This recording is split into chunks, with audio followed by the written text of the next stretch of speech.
Hey everybody, what is up and welcome back, and today is all about the Khukuri, so stay tuned because we're going to dive into it. We're going to talk about the history of these amazing blades, all the way from the traditional to the modern, so let's get into it.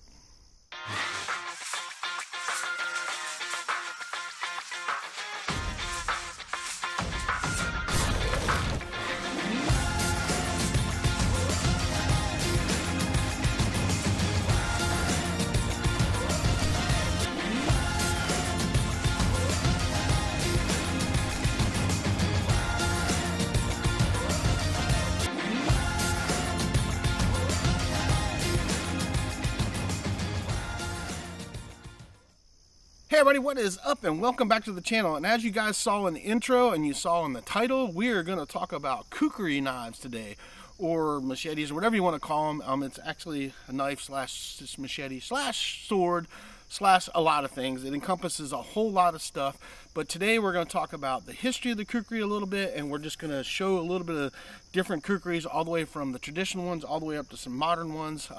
We'll talk about some that I like them all. I love all of them. That's why I have all these Khukuris.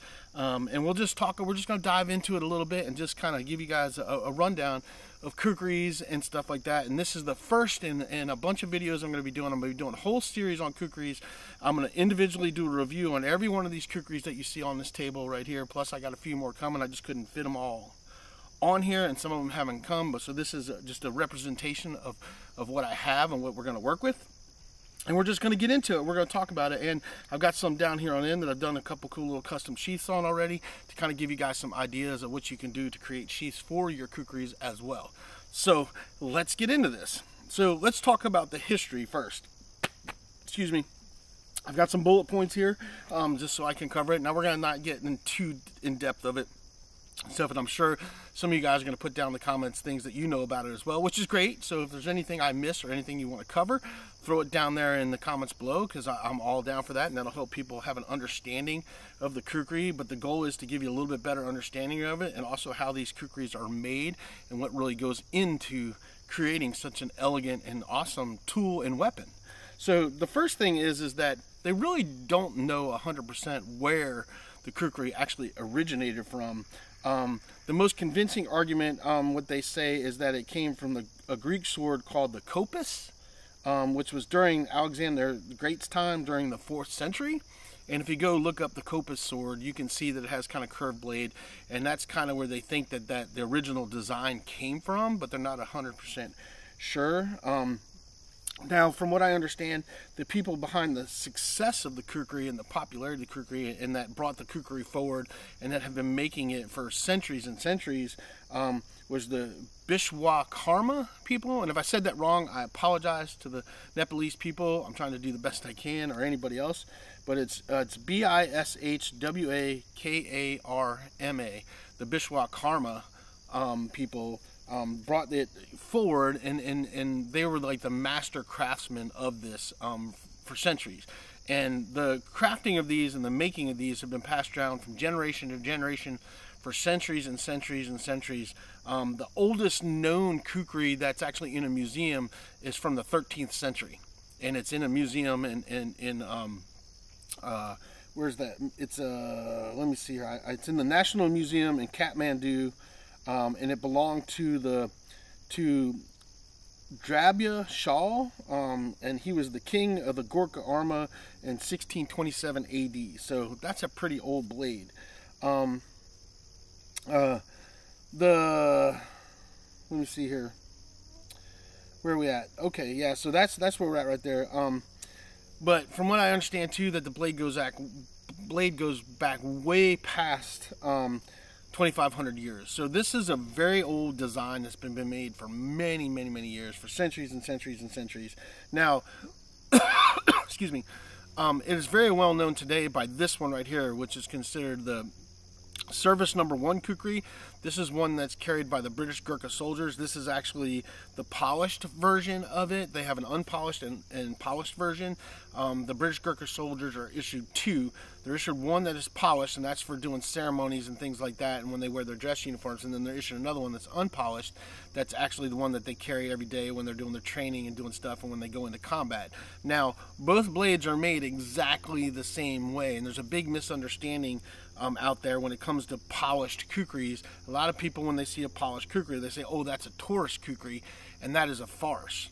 Now, I'm going to say this. There are some kukuris that are made cheaply that will not do what these kukuris will do, and then there are kukuris that are made better. Now, you want to try to get a traditional Nepalese or traditional kukuri from Nepal, but there are some kukuris coming out of Pakistan and stuff like that as well. So, fortunately for me, I've been able to order my stuff kind of directly from the people from Nepal. That's where all of my traditional kukuris are all from Nepal. They're from 4 or 5 different reputable companies, and I had to do a lot of research to figure out who to get them from.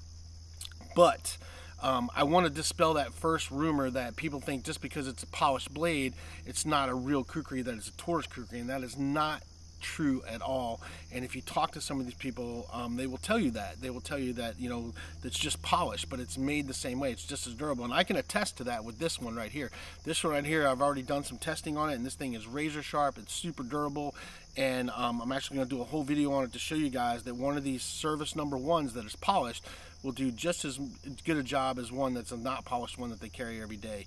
And that's just one dispelling myth, you know. But like I said, some kukuris aren't made as well as others, and trying to get really good made kukuris, I mean, you want to find the right people to buy them from. There's a lot of companies out there that make really good kukuris. I'm going to talk about a few of those as I do this series of videos, and you guys can make your own decisions. There's a lot of videos out there, and there's a lot of myths out there. Now, I'm no expert. I want to get that out there too. I am no expert when it comes to kukuris. I'm only speaking about my knowledge, what I've learned in my due diligence of researching kukuris and owning kukuris. Obviously, I own a lot. So I've done a lot of research, and I've bought some, and I've got some really great kukuris that I'm very happy with and I'm very impressed with. So I'm just talking about from my perspective. I am no expert when it comes to this. I'm just talking about my research and what I've learned through what I've bought. So let's get that out there too. So let's move on. So the Gurkha Army, and I'll talk about the Gurkha Army in a little bit. We'll get into a little bit more of it. One of the things with the Gurkha Army is that their motto is better to die than be a coward. And let me tell you what, if you've watched anything on the Gurkha soldiers, they are extremely tough. Just their testing to get in to be a Gurkha soldier is crazy, because they'll have 11,000 applicants every year, and only about 160 to 170 actually get chosen to actually go join the British Gurkhas. So it's a pretty tough thing, and you can actually go on YouTube and you can go watch the testing that they have to go through just to make it to the training. And then once they get there, they have almost a 0 dropout rate, because they go through so much just to get there that when they're there, they're not going anywhere, which is pretty awesome. So really, really amazing, and those soldiers are just phenomenal. And anybody that has met them or talked about them, I've never met them personally, but there's a lot of great stories. And there's a lot of great stories about those soldiers that have done a lot of amazing stuff. And there's a story. It's not actually a story; it's a true story about a Gurkha soldier in World War II that was holding a position by himself and being attacked by 200 Japanese soldiers, and he held them all off. He ended up getting his arm blown off by a grenade. He ended up being wounded really badly, and he kept fighting. And when they finally got reinforcements there to help him out, there was 87 or 88 dead Japanese, and 37 or 38 of them were literally laying in his foxhole and around his foxhole that he killed himself. So pretty impressive. There was another Gurkha soldier. It was either in Afghanistan or Iraq. I don't remember what it was, but he ended up killing 30 insurgents all on his own. Ended up fighting them off. It was about a 15-20 minute battle before he could get reinforcements. They were left there to protect this area, and their part of the unit was on a patrol, and he ended up fighting off and killing 30 insurgents, and he killed one of the guys. He ran out of machine gun ammo, and he pulled the machine gun off the tripod that it was sitting on, and he actually threw it at the guy and hit the guy and knocked him off the building and killed him with that. So there's videos on that online. You guys can go watch and read about those soldiers. So they're really tough soldiers. Really tough soldiers. So I definitely encourage you to go learn the history of the British Gurkha soldiers and learn that as well. As we move on, I think there's something that a lot of people don't realize. There's several companies, including some of these companies I have here, that have been contracted to make the kukri for the British Gurkhas and the Indian Army and stuff. But one of the companies that was the original company that first started doing stuff years ago when the British first got into India was Windlass Steelcraft. So I don't know if you guys know that. And they sell a couple of kukris online. They sell a couple of kukris that they make.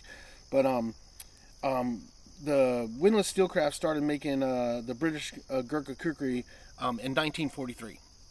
And they're still making them today. Now, I know other companies have been contracted now as the military has grown and stuff. There's a few different places that are making them. But it is my understanding through my research that Windlass is still making kukris for the British soldiers and for the Indian Army as well. As well as a few other companies. There's a couple other companies that are doing it as well. But Windlass was, from what I understand, the first company to start making them in 1943, and then there was some other groups that started making them a little bit later. I don't know what the dates are on that, but just to give you guys a little bit of back history, it was Windlass Steelcraft. They're out of India as well. They're actually out of Dehradun, Dehradun,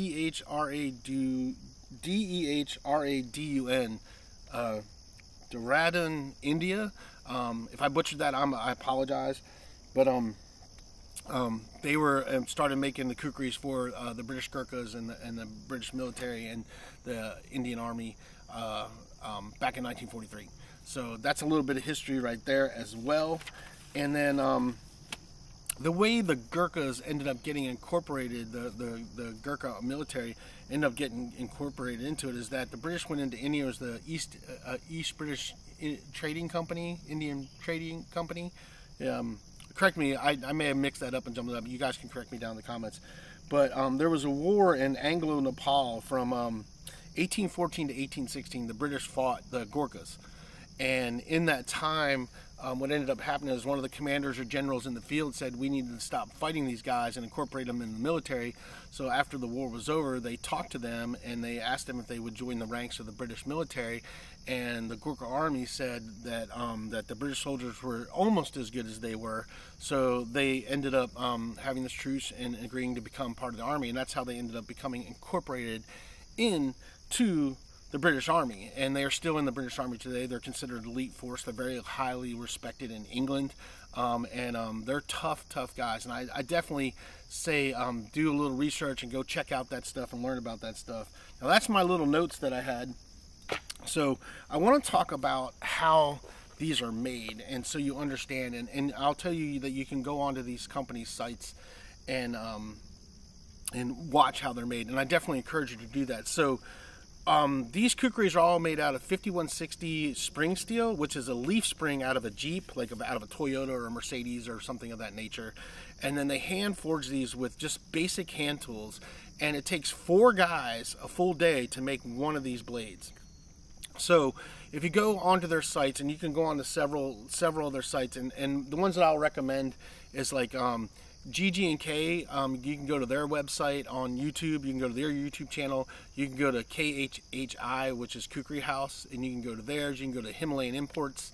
You can go to Ex-Gurkha Kukri House, and those would be ones that I would recommend that have videos up that you can actually watch how these blades are made. And there's other ones out there too, but those ones actually have really good videos on the process of how these blades get made. And I highly recommend you go watch those to see what it truly takes to make one of these kukris, because they're all handmade, handcrafted by hand. They have a bladesmith that's working on it, and then they have guys that do the hammering, and then they have a guy that does the handles, and then there's another guy that ends up doing the sheaths, the nice sheaths that they come with and stuff. So there's a lot that goes into making one kukri. Now, they make full tang ones, they make partial tangs, and they make rat tail tangs. Now, the traditional service number 1 is a rat tail tang. And I know us as Americans, we want full tang. We want full tang everything. But I'll tell you right now, these rat tail tangs that they make are extremely tough and extremely strong, and will hold up to all kinds of abuse. And I definitely, with the rat tail tang, this one right here, I have 0 complaints with how it works. To me, it's just as good as any one of these full tang blades that I have sitting here. Now, as far as the ones that I have for the companies that I have, just so you guys know, I have blades from Gk&co. I have blades from KHHI, which is Khukuri House. I have blades from Gurkha, it's Gurkha Khukuri. I have ones from Gk & Company, and I have a couple from Khukuri Mart. Now, as far as that goes, there's everybody seems to have their preference. From what I see online and everything, there's people that say certain guys are better than others, and they talk about this company's better than that company, or they'll say this company sucks, you need to buy them from here. The only thing I can do is speak from my experience for the Khukuris that I own, and all of those Khukuris, all those companies that I have bought a Khukuri from have done a really good job. Now, are there companies that I like theirs a little bit better? Yes, but am I going to say that any one of those companies can make a good Khukuri? In my experience, I've gotten some really nice Khukuris from each one of those companies, so I have no complaints from any one of those companies. Now, going forward, I'm going to be doing reviews, like I said, on all these Khukuris, and I will discuss more details, which ones that I like a little better, and which ones I prefer, and which companies I prefer a little better. But I'm going to tell you that there's a lot of good Khukuri makers in Nepal, and you just have to find one that you like, and one group that you like or whatever, and go with it, is what I'll tell you. I'm going to tell you what I've learned from the ones that I've got and where I've got them from in the videos, and you guys can make your own decisions after that. That's entirely up to you. Like I said, I'm no expert, and there are ones out there that are bad, so trying to figure that out is kind of tough, and that's why I want to do these videos, to kind of tell you what my experience is with like 5 different companies from Nepal, and what I've gotten and stuff. Now, just sitting here on the table right here, what you're looking at is there's 3 companies represented just right here in this stack of Khukuris right here. 4 if you count, no, 3. It's 3 companies counting that big blade right there, and all these companies make phenomenal Khukuris. Now, I'm not going to get into who made what. In these videos, you guys will see that in the videos that are to come. So, with that being said, do your due diligence and understand what it takes to make these, and understand what you're getting too, because this is a handmade Khukuri, and there are going to be some flaws here and there in these blades. So if you guys are nitpick it apart and you want something that's just totally perfect, and even then you don't get totally perfect, you want to go with more of a Western Khukuri, which is what I have over here, and go that route, because those are laser cut out by machines. They're all done with machines, and just a little bit of finishing done by people, where this is totally made by hand. So if you guys truly appreciate a handmade, handcrafted blade that is phenomenal, then these Khukuris are definitely the way to go. You need to understand that there's maintenance involved in these, because they are carbon steel blades, so there's a little bit of maintenance. And you also need to understand what they're designed for, because these smaller ones right here, you're not going to take those and go bash them through a bunch of logs and stuff, because that's not what they're designed for. And even these Khukuris, even though they can do that, that is not what they're designed to do. They're not designed to be batoned with. That's not what they were made for. So understanding what it truly can do is important. In the Western world, we seem to think that if we can't bash it through a giant log, then it's an inferior product, which is not true at all. And these things are made very durable, and there's a gazillion videos out there of people batoning Khukuris through logs, and you guys can go watch those all day long, because one thing I will tell you is that in my videos, you're not going to see me do that to any one of these. Now, I will show you what I will use them for, and what I believe that they are purposely made for.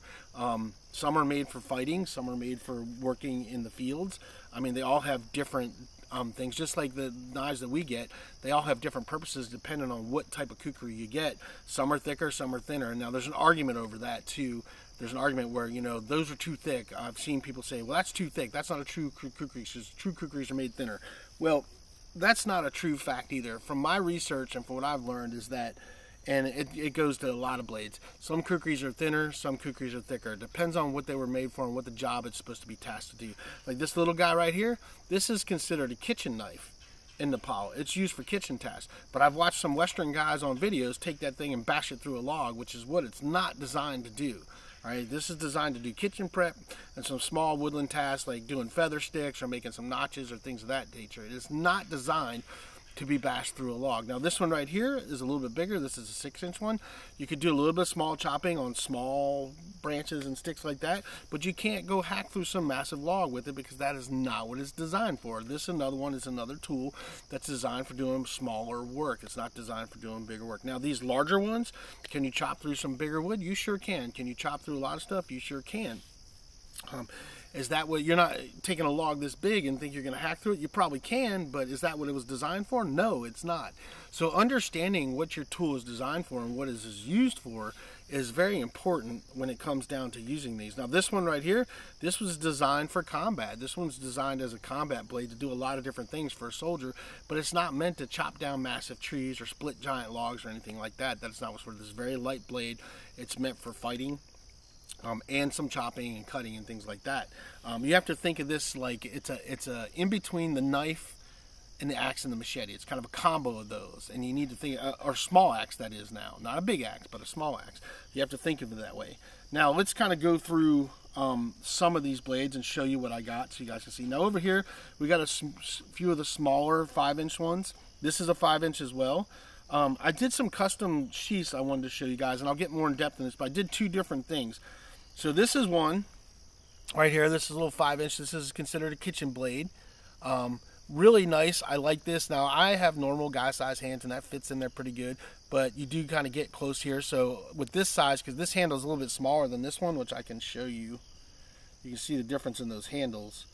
Out of the 5-inch blades, this is actually my favorite, but I really like this. This is a great little everyday carry, a little workhorse, does a really good job, holds a really good edge, and you can actually design it to where you can carry it. I designed this sheath right here so you can do the scout carry, so you can carry it left or right-handed because your belt loop's there, or you can carry it as a dangler. I'm left-handed, that's why mine is.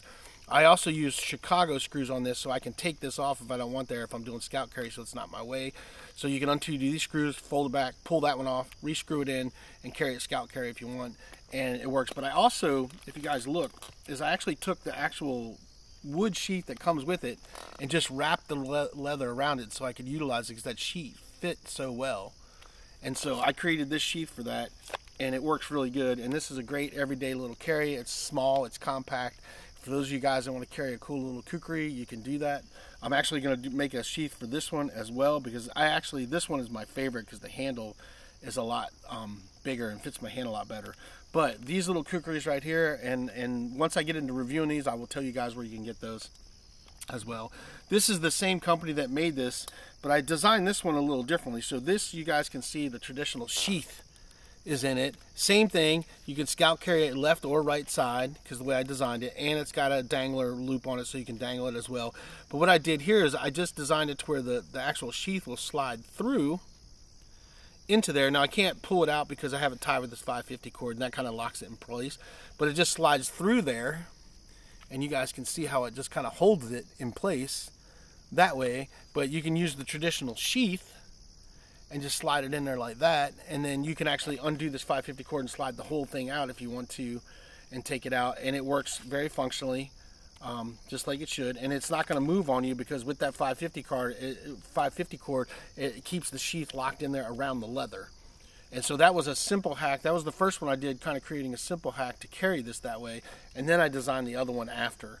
But this was my first idea to just kind of show you some different ways you can do create a way to carry these versus using the traditional sheath but still incorporating the traditional sheath in it if you want to. So that was a super cool idea here. Now here's another 6-inch blade right here. I really like these 6-inch blades. I think these are a good everyday carry too. They can do a little bit heavier task on it as far as, but you still got to remember to treat it like a knife. I mean, this isn't a machete. All right, it's a great thing, and you guys can see right there it says Nepal on there. And this is one of the companies that's got their logo stamped on the side. It's got a nice wood handle. And the nice thing about these 6-inch ones, they really fit your hand good and well. So it's a good little everyday carry as well for me. The only thing I didn't like about this one is I don't like this material. It's that hard stuff. It's like a skin. And I don't like that when it comes to the flap. But the sheath is made well and stuff. But and it goes in and out of there really good. And that's a great, nice kukri. And this kukri right here, I got it on sale for 40 bucks, and it's really nice, so I can't complain. Now this is the sheath. I'm gonna take this one right here. So this little 6-inch right here, you can see how this one fits my hand so much better than the other 6-inch. This company right here, I'm gonna do a lot of talking about because I really like these guys. But this one right here comes with a really nice sheath. It comes with a great sheath. Wait, that's the wrong one. Sorry, wrong sheath. It comes with this little guy. This one comes with this little sheath. All right, so nice thick leather. Nice thick leather right there, very well made, nice and solid, and it's a really great blade. And I really like this one a lot. This one has been great. I actually just shot a video on this that will be coming out after that on this to show you what this knife is capable of and what it's supposed to be used for. And I really love this guy. I love this guy, and you guys can see it's dirty and scratched up because I've been using it. One thing I will tell you too about these blades is that as you use them, they're not going to stay pretty if you use them. If you want to keep them pretty, hang them on the wall because they are going to start patining and stuff if you use them a lot and doing a lot of stuff with them. So moving on, this is actually a 10-inch Khukuri. This is considered the Iraqi Freedom Khukuri, and this is from a different company. Comes with a really great sheath as well. I mean, this company did a really good job with the sheath, and the Carta and chalk mutts are in there. And this is a 10-inch blade. It's got this is a more modern take on it. It's got the finger grooves in it. It's got the nice guard right here to keep your hand from sliding up. And this thing, it's got the extra, I forget what those are called. You guys, I put it down in the comments. I can't remember off the top of my head, but it's got the extra groove in there that actually helps this blade be stronger. And this thing is super comfortable in the hand. I mean, really fits really well, and it's just a great size. And this thing is a chopper. I mean, this thing is a chopper, and it's really well done. And I was really impressed. And this is actually one of the first Khukuris I got from Nepal, and I was really impressed with it. And this one is actually the smaller version. So this one right here is the 8-inch version of the Iraqi Freedom one. And I bought these back in like 2014. And both of these are really beautiful, beautiful blades. Now this one right here is another 6-inch that I'm going to show you guys. This is a 6-inch. This has the, it's not quite finished off or polished there, which actually helps with rust. And this one, out of the 6-inch ones I have, this is my favorite. This one is super nice, beautiful blade, beautiful handle, very well done. Feels really good in the hand. And for light tasks like chopping or cutting notches or doing whittling work or doing your feather sticking, or creating tinder or chopping, sticks, about yay big and stuff, this thing will do that job really well. I wouldn't do anything over that, but it'll do the job really well. And it comes with this sheath right here, slides in there really nicely. And the one thing I like about this is look at how thick that leather is on that sheath. And not only that, look at the size of the karma and chalk mucks that come with this. And I'm probably butchering that, how I say that too, but really nice sizable ones that really fit in your hand, almost your whole hand. So very well done and well made sheath. Let's take this back out of here. Now the other thing you want to remember is when you're putting these in or out, I want to say this, make sure you keep your hand on the top. I've had my hand wrapped around there a couple times, which is something you don't want to do because you can slice through the sheath, and you do that, you're going to slice through your hand. So you always want to try to draw and sheath it with your hand on top and let that blade slide down through there. Like I usually touch it to the top and let it slide down, and once I feel it touch, I just turn it down just a little bit and it'll go right in there like it's supposed to. So that's kind of how you want to take it in and out. So be careful with that because you can slice through the sheaths. Now, my aim is off. Put that back in there. Moving on. This is a service number 1 in an 8-inch. This is a service number 1, which is supposed to be in 10.5. I don't know where the 8-inch one comes from, but this is actually considered a service number 1 remade. And what they did is they took the service number 1 and they actually made it a full tang. So you guys can see right there. And this is super cool. And now this company also does make it in the 10.5 as well, which is the traditional size that the service number 1 is supposed to be. But I'm going to tell you, I'm coming to find out that the 8-inch blades are probably my favorite all-around Khukuris. And this thing is awesome. It's nice and thick. It feels amazing to handle. This has the buffalo handle on it. And this thing is really sweet, and I'm impressed as can be with this thing. It comes with this black sheath right here with the chalk bone karma in it as well. It's a decent sheath. as you guys can see, nice leather on it and stuff. These little guys are a little bit smaller than I prefer, but it's still very well done. And super cool blade. I love it a lot. Very well done. So the next one we got here, this one here is the traditional service number 1, and this one actually comes with this really nice sheath. Now, this is considered the service. This is considered the service combat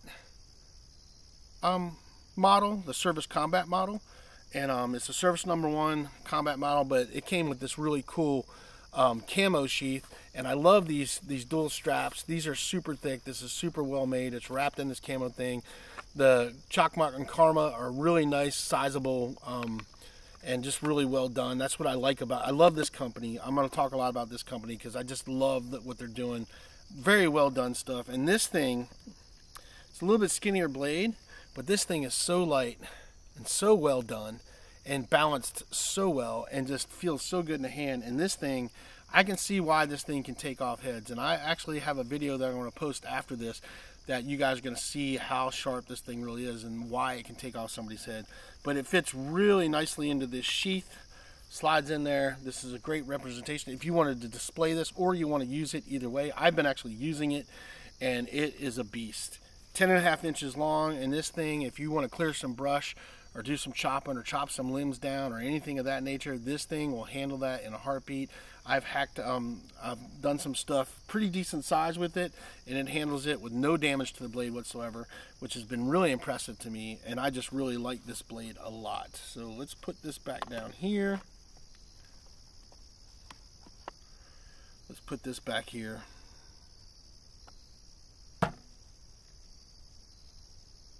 Are we in there? Hold on. There we go. We're in there. So now I've told you this was the 8-inch version of this, so I'm not really going to show you that one because it's just the 8-inch version of this Iraqi Freedom. I've kind of showed you this little guy here. This is a 5-inch Panawa blade. This is considered a kitchen blade right here. Great blade. I did a really cool review on it, so you'll have to check that out when it comes and stuff. And then we got this bad boy here, which is a 13-inch beast. Now, for 13 inches, you'd think this thing would be heavier than it is, but it is a lot lighter than I thought it was, even though it's super thick all the way through. This thing is a beast. I love the handles on it. If you guys look at the handles on it, it's nice and carved. It feels good. You can get 2 hands on it if you need to. And this sucker right here, this is my zombie apocalypse blade right here. You know, I'm going to educate some zombies with this bad boy. But I really like this. Comes with a really nice sheath. Very well done. Just beefy blade. Now they make bigger blades than this. I mean, they make swords out of these things, so you can get a bigger blade than that if you want to. But that kind of covers the poly kukuris that I currently have. I have a few more coming that haven't come in, but I want to go ahead and get this video out. And every one of these companies that I have makes a really good quality blade. And like I said, individual reviews on these will all be coming, so you guys be ready for those. Are coming. Now we're going to move to the modern blades. Now, I've got some stuff from Browning. I've got a M48, I've got a K-bar, and I've got a Kershaw. Now, I bought 2 of these bad boys. 2 of these bad boys right here. Browning actually makes this. Check this out. And this is your more modern style kukri. This is a stainless steel blade with a micarta handle on it. This thing feels really good in the hands. It's got really decent weight.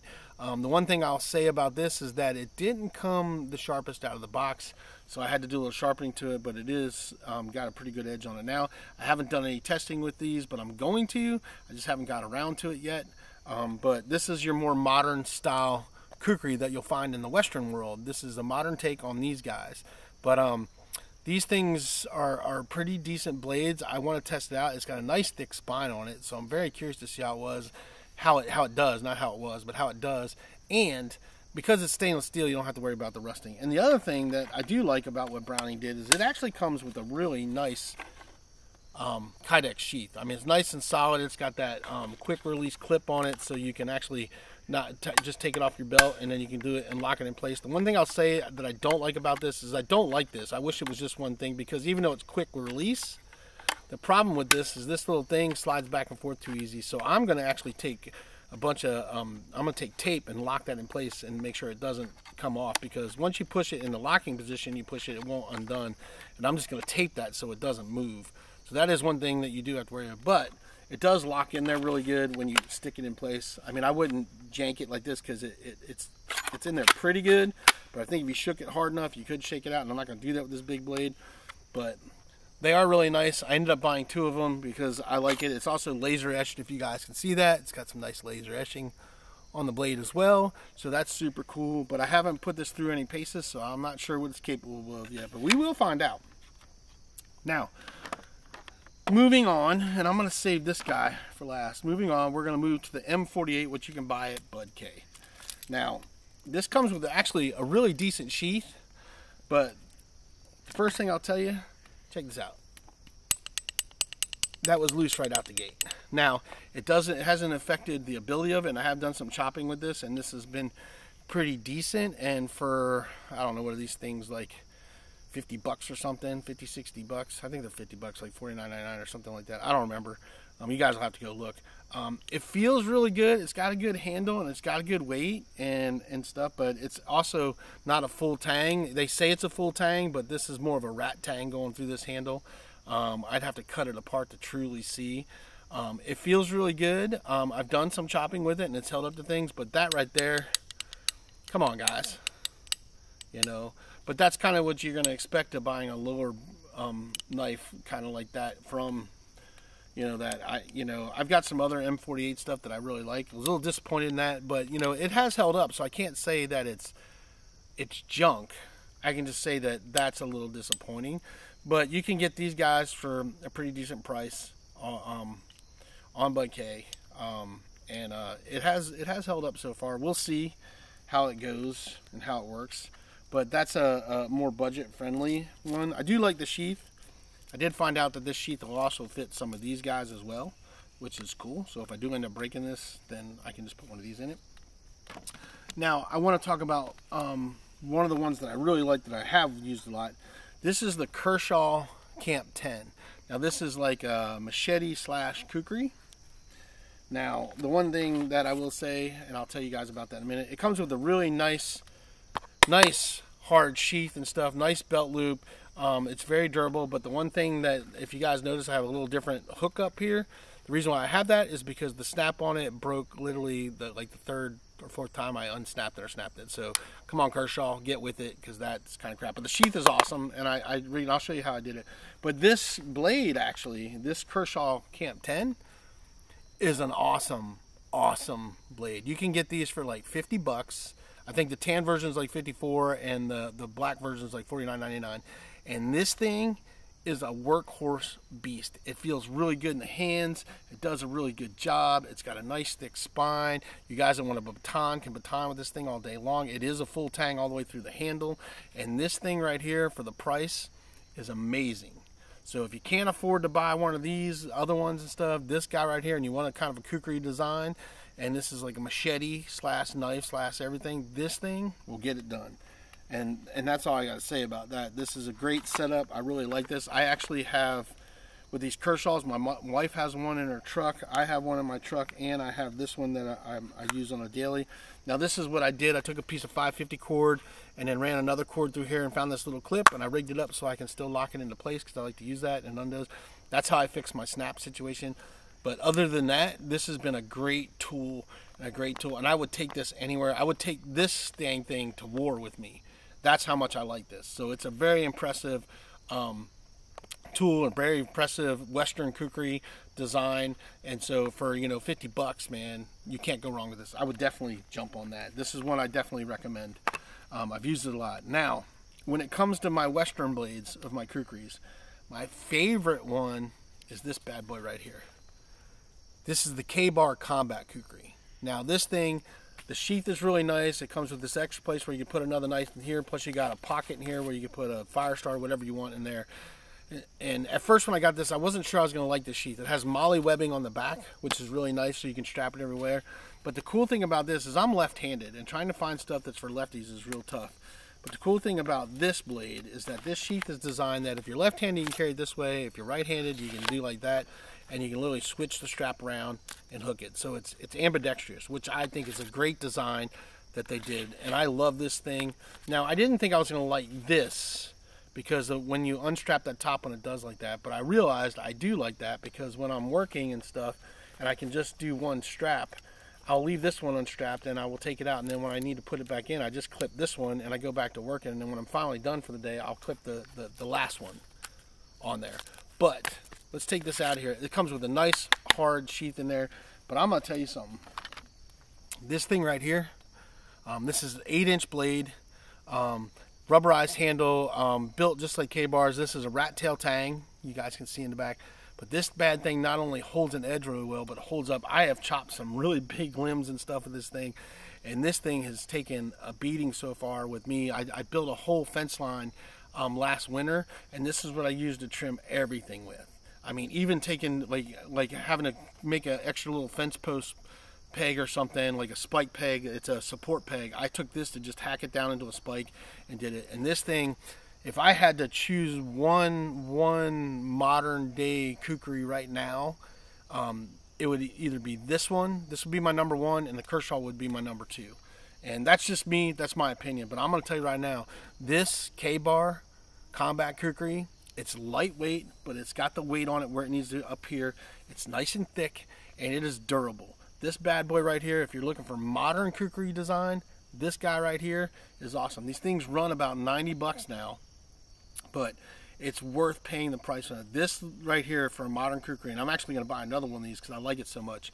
I'm going to attach one to a couple of my packs, and this is like one that I carry. I carry this on my daily working belt right now because it's such a great tool, and it's just awesome. And I can't say enough about this K-bar. I mean, it feels good in the hand. The rubberized handle is not going to let it slip out. It's super solid. It can handle a lot of stuff.